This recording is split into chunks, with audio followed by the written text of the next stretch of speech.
রাসূলুল্লাহ সাল্লাল্লাহু আলাইহি ওয়াসাল্লাম কদরের রাতগুলোতে কি কি ইবাদত করতেন। আমি খুঁজে 5টা আমলের কথা পেয়েছি বিশেষভাবে।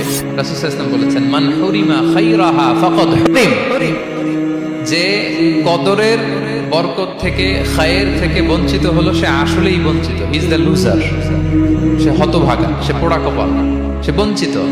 লাস্ট 10 days অফ রমাদান খুব গুরুত্বপূর্ণ, সবচেয়ে the cream time of Ramadan. I repeat, এটা রমাদানের একেবারে মাহেন্দ্রক্ষণ। এই 10 দিনের যে কোনো 10 রাতের যে কোনো রাত কদর হয়ে যেতে পারে, বিশেষ করে অড নাইটস গুলো 21, 23, 25, 27 এবং 29, যে কোনো দিন হয়ে যেতে পারে কদর। তো বুদ্ধিমানের কাজ হচ্ছে আমরা যেন রমাদানের শেষ 10 রাতে লাগাতার একইভাবে এক স্পিডে আমরা যেন ইবাদত করি। কোনো রাতে বেশি করলাম, হয়তো 27-এর রাতে আমি খুব ভাব গাম্ভীর্য নিয়ে, খুব আবেগ নিয়ে ইবাদত করলাম, কিন্তু হয়ে যেতে পারে যে এবছর কদর ছিল 25-এর রাত, হতে পারে না? পারে। তো আমরা তো মিস করে ফেললাম। তো আমরা যেন মিস না করি। বুদ্ধিমানের কাজ হবে সমানতালে ইবাদত করা, এবং এটা এত গুরুত্বপূর্ণ। রাসূল সাল্লাল্লাহু আলাইহি ওয়াসাল্লাম এত এমফাসাইজ করে কোনো রাতের কথা বলেন। আরবি মাস অনুযায়ী 354টা রাতের মধ্যে সবচাইতে শ্রেষ্ঠ রাত, সবচাইতে শ্রেষ্ঠ রাত সূর্য ডোবার পর থেকে হাত্তা মাতলাইল ফাজর, ফজরের সূচনা লগ্ন পর্যন্ত শান্তিময় এরা, বরকতের এরা। রাসূল সাল্লাল্লাহু আলাইহি ওয়াসাল্লাম বলেছেন, মান হুরিমা খায়রাহা ফাকাদ হুরিম, যে কদরের বরকত থেকে, খায়ের থেকে বঞ্চিত হলো, সে আসলেই বঞ্চিত। হি ইজ দ্য লুজার, সে হতভাগা, সে পোড়া কপাল, সে বঞ্চিত। মান হুরিমা খায়রাহা ফাকাদ হুরিম, যে কদর পেল না সে হতভাগা। এখন আমরা কি হতভাগা হতে চাই? আমরা শুরুতে অনেক হোপফুল ছিলাম, এত এত ব্লেসিংস, এত এত বরকত, রহমতের ফলগু ধারায় আমরা প্লাবিত হচ্ছি রমাদানে। তা আমরা তো হতভাগা হতে চাই না। তা আমরা যেন এই শেষ 10 দিন এক তালে আন্তরিকতার সাথে ঈমান ও ইহতিসাবা আমরা যেন ইবাদত করি। সম্মানিত ভাই এবং বোনেরা, তাহলে আমরা সৌভাগ্যশীলদের অন্তর্ভুক্ত হতে চাই, হতভাগা হতে চাই না। আমরা এবার একটু শুনবো যে রাসূলুল্লাহ সাল্লাল্লাহু আলাইহি ওয়াসাল্লাম কদরের রাতগুলোতে কি কি ইবাদত করতেন। আমি খুঁজে 5টা আমলের কথা পেয়েছি বিশেষভাবে। কমন যে আমলগুলো সেগুলো তো ছিলই, বিশেষভাবে 5টা কাজ রাসূল সাল্লাল্লাহু আলাইহি ওয়াসাল্লাম এই কদরের রাতে করতেন। 1 নম্বর কাজ হচ্ছে তিনি সারা রাত জেগে ইবাদত করতেন এবং পরিবারের লোকদেরকে ঘুমোতে দিতেন না, উঠিয়ে দিতেন। বছরের অন্য কোনো সময়ে সারা রাত জেগে ইবাদত করার কোনো নজির রাসূল সাল্লাল্লাহু আলাইহি ওয়াসাল্লামের জীবনে ছিল না। সব রাতে ঘুমাতেন।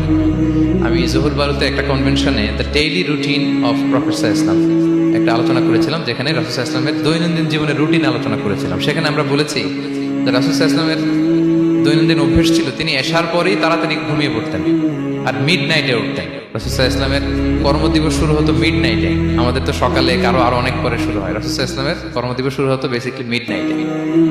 এশার পরে কথাবার্তা না বলে আগে ঘুমোতে যেতেন, মিড নাইটে উঠতেন, কিন্তু ঘুমাতেন। ঘুম ছাড়া রাত কাটাতেন না। সারা বছরের এটা ছিল যে এশার পর পরে ঘুমোতে যেতেন, except the last 10 days of Ramadan. রমাদানের শেষ 10 রাতে রাসূল সাল্লাল্লাহু আলাইহি ওয়াসাল্লাম ঘুমাতেন।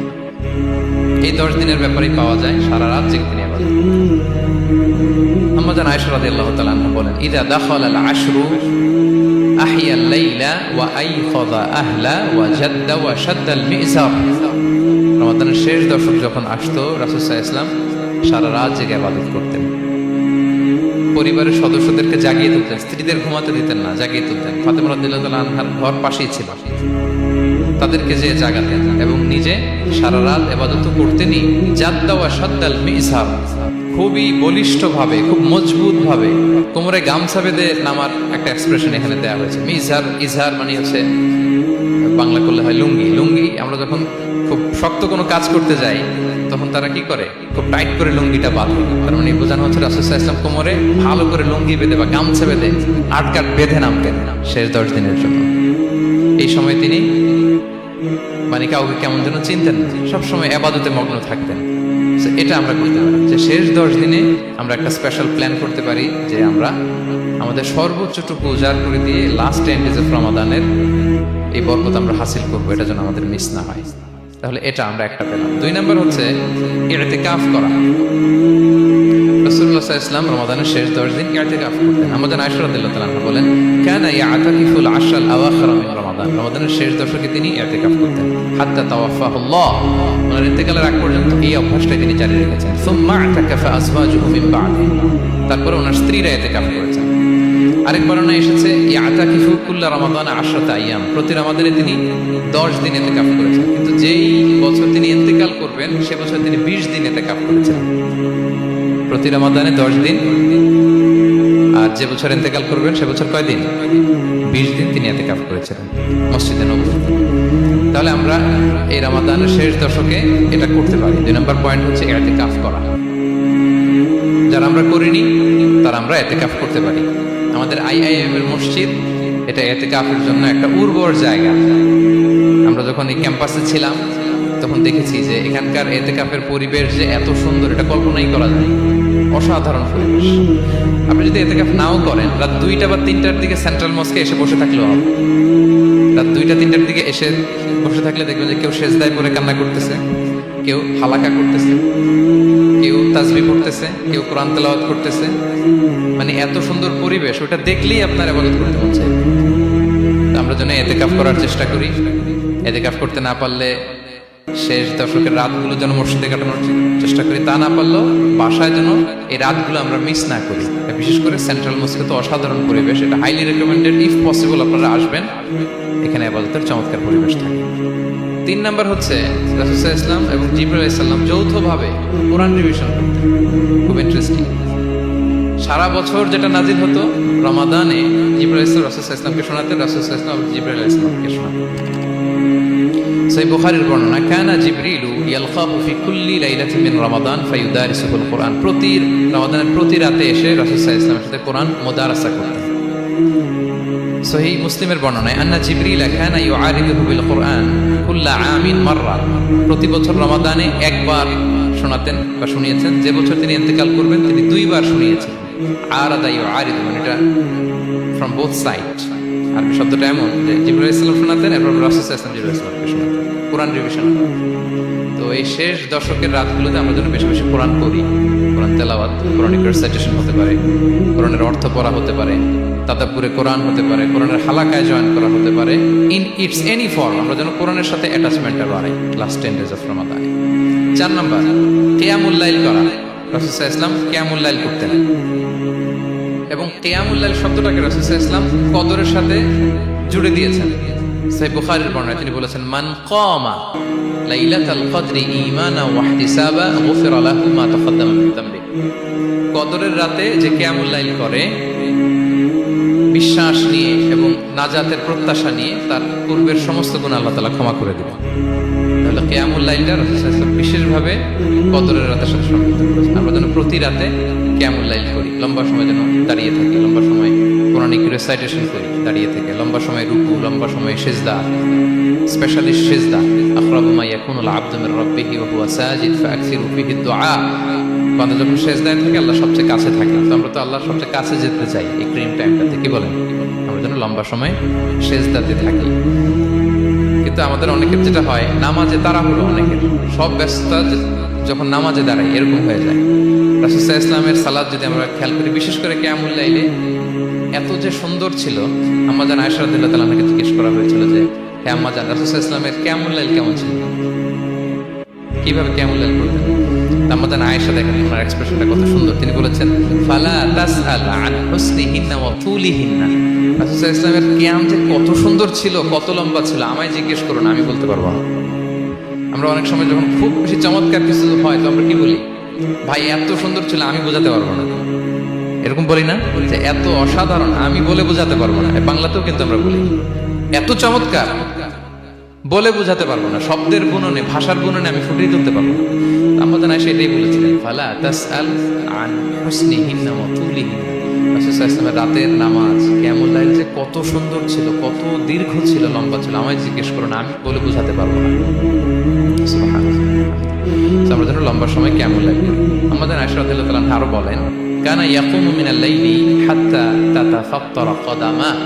এত দীর্ঘ সময় দাঁড়িয়ে থাকতেন, থাকতে থাকতে ওনার পা ফুলে যেত, পা দুটো ফুলে যেত। আপনিও দীর্ঘ সময় দাঁড়িয়ে দেখেন যে পায়ে ঝিম ধরে যাবে, পা ফুলে যাবে, এটা করতেন রাসূল সাল্লাল্লাহু আলাইহি ওয়াসাল্লাম। তো আমাদের আয়েশা বলেন, ইয়া রাসূলুল্লাহ লিমা তাসনাউ হাযা ওয়া ক্বাদ গুফিরা লাকা মা তাকাদ্দামা মিন যামবিকা মা তাআখার। আপনি এত কষ্ট কেন সহ্য করেন নিজের দেহের উপর? আপনার তো আগের পরের সব গুনাহই মাফ। আদত তো রাসূল সাল্লাল্লাহু আলাইহি ওয়াসাল্লাম গুনাহই নেই, তিনি নিষ্পাপ। এত কষ্ট কেন করেন? আপনার আগের পরে সবই তো মাফ করে দেয়া হয়েছে, কেন করেন? রাসূল সাল্লাল্লাহু আলাইহি ওয়াসাল্লাম উত্তর করেছেন, আফালা উহিব্বু আন আকুনা আবদান শাকুরা। আয়েশা, আমি কি শুকরগুজার বান্দা হতে পছন্দ করব না? আল্লাহ তাআলা আমাকে তার রহম এবং করমে সব মাফ করে দিয়েছেন, কিন্তু আমি কি শুকরগুজার হব না? আমি কি আমার রোলটা প্লে করব না? আমি কি নিজেকে সঁপে দেব না আল্লাহ তাআলার কাছে জায়নামাজে? তো এটা ছিল সংক্ষেপে রাসূল সাল্লাল্লাহু আলাইহি ওয়াসাল্লামের কিয়ামুল লাইলের ধরন। এভাবে তিনি দীর্ঘ সময় কিয়ামুল লাইল করতেন। আমরা যেন এটা করি। সেন্ট্রাল মস্কে কিয়ামুল লাইল এবছর নিশ্চয়ই হচ্ছে, আমরা যেন অংশগ্রহণ করি। 5 নম্বরে রাসূল সাল্লাল্লাহু আলাইহি ওয়াসাল্লাম দোয়া করতেন। এই কদরের রাতগুলোতে খুব বেশি বেশি দোয়া করতেন। দোয়া নিয়ে আমরা একটা জুমার খুতবা দিয়েছিলাম, সেখানে আমরা বলেছিলাম যে দোয়া হতে হবে খুব আন্তরিক দোয়া, রোবোটিক দোয়া যেন না। আপনার আবেগ, ভালোবাসা, মনের মাধুরী মিশিয়ে, চোখের পানি মিশিয়ে, অশ্রু সিক্ত করে এই দোয়াটা করতে হবে, তাহলে সে দোয়া আল্লাহর কাছে কবুল হবে। আমরা যেন আমাদের ভাব, আবেগ সব ঢেলে দিতে পারি আমাদের দোয়াতে, আমাদের সেজদায়, আমাদের কিয়ামুল লাইল। এবং যে কোনো ভাষায় কোরআনিক দোয়াগুলো রেকমেন্ডেড, হাদিসের মাসুরগুলো রেকমেন্ডেড। তাছাড়া আপনার নিজের ভাষায় আপনার কি চাওয়া, আপনার কি আকাঙ্ক্ষা, আপনার মনের কষ্ট, যাতনা সবকিছু আপনি আল্লাহ তাআলার কাছে পেশ করুন। এবং আম্মা জান আয়েশা জিজ্ঞেস করেছিলেন, ইয়া রাসূলুল্লাহ, আমি যদি কদর পেয়ে যাই আমি কি বলবো এ রাতে? মা আদউ, কি দোয়া করবো? রাসূল সাল্লাল্লাহু আলাইহি ওয়াসাল্লাম বললেন, তাকুলিন, আয়েশা তুমি বলবে, আল্লাহুম্মা ইন্নাকা আফুউন তুহিব্বুল আফওয়া ফাআফু আননি। আয়েশা তুমি যদি কদরের রাত পেয়ে যাও এটা বলবে, হে আল্লাহ আপনি ক্ষমাশীল, আল্লাহ আপনি ক্ষমাকে পছন্দ করেন, আল্লাহ তাই আপনি আমায় ক্ষমা করেন। হে আল্লাহ আপনি ক্ষমাশীল, আপনি ক্ষমাকে পছন্দ করেন, আল্লাহ আপনি আমাকে ক্ষমা করেন। এই দোয়াটা আমরা যেন বেশি বেশি করি। আমার সাথে সাথে সবাই একটু পড়ুন মেহরবানি করে, আল্লাহুম্মা ইন্নাকা আফুউন তুহিব্বুল আফওয়া ফাআফু আননি। আল্লাহুম্মা ইন্নাকা আফুউন তুহিব্বুল আফওয়া ফাআফু আননি। হে আল্লাহ আপনি ক্ষমাশীল, আপনি ক্ষমা করাকে পছন্দ করেন, আল্লাহ আমাকে ক্ষমা করেন।